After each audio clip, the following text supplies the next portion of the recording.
अरे जल्दी, बेबी आने वाला है। आया माँ जी। आ गया मेरा बच्चा।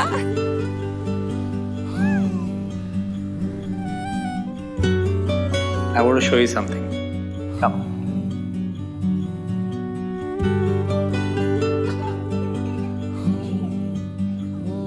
Wow, it's beautiful.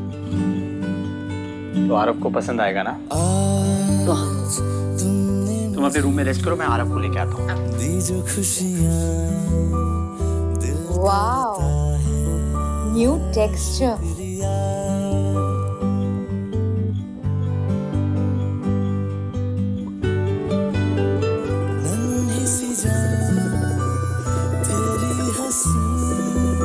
मैं और तुम जस्ट अस।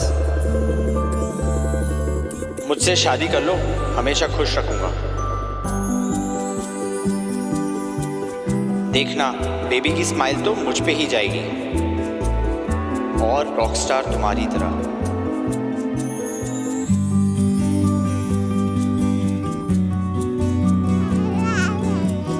इसकी क्या जरूरत थी?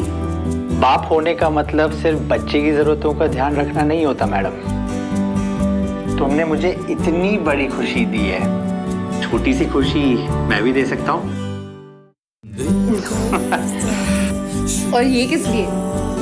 और ये हमारी नई शुरुआत के लिए। A father continues to be more than a father every day. This Father's Day, Asian Paints Royale Place celebrates the selfless shades of fatherhood.